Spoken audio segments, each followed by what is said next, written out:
5ই আগস্টের পর কেন এত বড় বড় দাগী আসামি কিংবা সন্ত্রাসীরা ছাড়া পেয়ে গেল, এবং তারা কিন্তু আইনি প্রক্রিয়ায় জামিন নিয়েই ছাড়া পেয়েছে, কেউ কিন্তু এমন না যে তাকে জেল থেকে বের করে দেওয়া হয়েছে।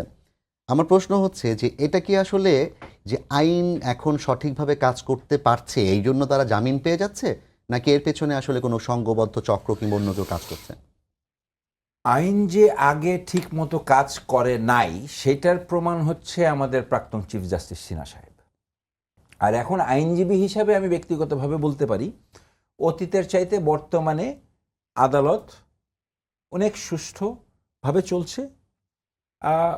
আইনজীবী হিসাবে বলতে পারি সরকারের তরফ থেকে ওইরকম কোনো প্রেশার নেই। তবে হ্যাঁ, রিসেন্টলি একটা কথা উঠেছিল যে জামিন যেন তেনভাবে দিবেন না। অ্যাটর্নি জেনারেল সাহেব একটা বলেছে যে শুধু আদালতেই জামিন দিতে পারে না, আরও অনেক সার্কামস্ট্যান্সেসের অনেক কিছু কনসিডার করে নিয়ে জামিন দিতে হয়, এবং এটা আমরা সবাই জানি। এটা যে আমরা অ্যাটর্নি জেনারেল যে আজকে বলেছে আজকে জানলাম তা না, এটা আমরা যারা ছাত্র তারাও জানি, আজকে যারা আইনজীবী তারাও জানেন, পুরো নবীন প্রবীণ সব আইনজীবী জানেন, জজ সাহেবরাও জানেন। তো সেই আঙ্গিকেই জামিনটা দেওয়া উচিত। এবং যতগুলি জামিন হয়েছে আমি ব্যক্তিগতভাবে আমার জানা মতে কোনো জামিনই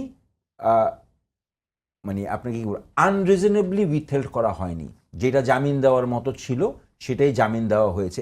এর মধ্যে অনেক আসামি ছিল যে যা না সাজা তার চেয়ে বেশি পেরিয়ে জামিনে জেলে ছিল কিন্তু বের হতে পারেনি, তাদেরকে ছেড়ে দিতে হয়েছে।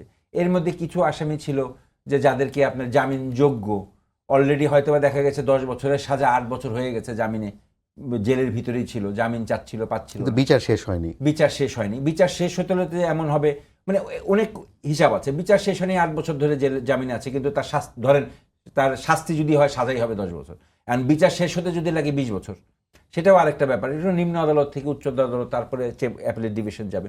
এরকম অনেক কিছু লিগ্যাল কমপ্লিকেশনস আছে। সেই জায়গার থেকে নিয়ে যতগুলি জামিন দেওয়া হয়েছে আমার ব্যক্তিগত ওপিনিয়ন এখানে কোনোটাই সরকারের প্রেশার নেই এবং সুষ্ঠু মতোই জামিন দেওয়া হয়েছে, without any influence and without any undue pressure.